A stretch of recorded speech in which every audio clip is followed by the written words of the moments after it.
Le comportement de la page dans son état actuel me semble globalement satisfaisant. La seule chose qui me dérange, c'est que si je rentre ici des informations, donc mon prénom et une langue à afficher, j'ai bien mon message de bienvenue qui s'affiche. Ceci dit, si je réaffiche la page, toutes les informations sont perdues. Je vais donc avoir envie de pouvoir sauvegarder ces informations au niveau du navigateur. Et pour ça, je vais utiliser des cookies, qui sont des petits fichiers gérés par le navigateur et qui permettent de stocker ce genre de données. Donc j'ai modifié légèrement, encore une fois, le code de ma page pour prévoir la prise en charge des cookies. Donc le nouveau comportement est le suivant, donc je rentre mes informations. J'affiche mon message de bienvenue. Je peux modifier la langue de mon message de bienvenue. Et si je veux, je peux me déconnecter, donc supprimer les informations stockées dans le navigateur. Nous allons donc voir la nouvelle portion de code qui a été rajoutée, donc avec la prise en charge des cookies et dans un premier temps, la création de cookies. Donc la création de cookies se fait par la fonction setCookie de PHP qui prend en paramètre le nom du cookie, ensuite la valeur que l'on veut affecter au cookie, ici une date d'expiration. La date d'expiration est une date que l'on appelle une date Unix, c'est-à-dire un timestamp qui correspond au nombre de secondes écoulées depuis le 1er janvier 1970 à minuit. Alors c'est pas forcément évident de retrouver cette valeur instinctivement. Il existe pour ça une fonction en PHP qui s'appelle time et qui permet de renvoyer, quand on ne lui passe pas de paramètres, le timestamp actuel. Et si on veut que le cookie expire par exemple dans une minute, on va rajouter 60 secondes à ce timestamp ou 3600 secondes si on veut que le cookie expire dans une heure. Dans le cas de notre exemple, j'ai envie que le cookie expire au moment où on va quitter le site, et donc pour ça, il me suffit de mettre ce paramètre à 0, ce qui permettra de détruire le cookie dès que je quitterai le site. Le paramètre suivant est le paramètre path, qui va permettre de déterminer depuis quel répertoire du site le cookie va être disponible. Ici, j'ai mis juste un slash, ce qui signifie que le cookie sera disponible depuis tous les répertoires, toute l'arborescence du site.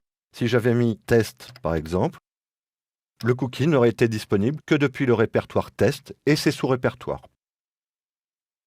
Le paramètre suivant est le paramètre domaine. Alors là, nos tests sont faits sur le localhost, mais si j'étais par exemple sur www.videotobrain.com, et que je rentre cette valeur dans le paramètre, le cookie ne sera disponible que depuis le domaine www.videotobrain.com. En particulier, si le site possède des sous-domaines, comme par exemple blog.videotobrain.com, le cookie n'est pas visible depuis les autres sous-domaines. Si je veux qu'il soit visible depuis tous les sous-domaines, il me suffit de supprimer ici le sous-domaine et de mettre juste .videotobrain.com, et dans ce cas-là, le cookie sera disponible depuis tout le site et ses sous-domaines. Ce qui sera aussi le cas si on met la valeur par défaut qui est une chaîne vide. Le paramètre suivant permet de déterminer si le cookie est sécurisé ou non, c'est-à-dire s'il ne sera disponible qu'à travers les connexions HTTPS. Par défaut, le paramètre est à false. Si vous le mettez à true, n'oubliez pas de bien définir le cookie depuis une page HTTPS. Et enfin, le dernier paramètre va permettre de déterminer si le cookie sera disponible uniquement par PHP ou s'il sera disponible aussi depuis les langages clients, c'est-à-dire dans le navigateur, par exemple avec JavaScript. Ici, je n'ai aucune raison de rendre le cookie disponible par JavaScript, j'ai donc mis le paramètre à true.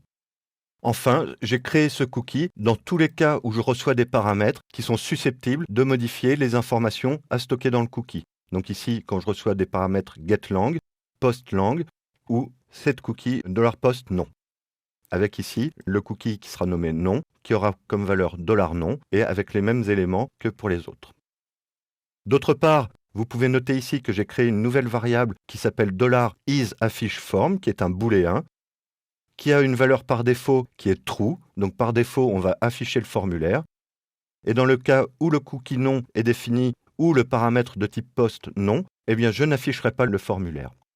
Enfin, j'ai modifié ici l'ordre des conditions, dans la mesure où si on revient sur la page, si je rentre des informations, je veux malgré tout être capable de modifier la langue sans pour autant me déconnecter. Donc c'est pour ça que je recherche tout d'abord le paramètre isSet$getLang pour savoir s'il faut modifier la valeur du cookie ou non. Ensuite, le paramètre $post est passé après le paramètre cookie, puisque si le paramètre cookie existe, je ne vais pas avoir besoin du paramètre post. Au niveau de l'affichage de la page, j'ai mis en place ici une condition. Alors vous noterez la syntaxe qui est la syntaxe alternative avec if $is_affiche_form : Ici, le else. Donc si on affiche le formulaire, il apparaît ici. Le else, on crée un lien pour se déconnecter en passant un nouveau paramètre de type get qui vaudra 1. Et enfin ici, le endif.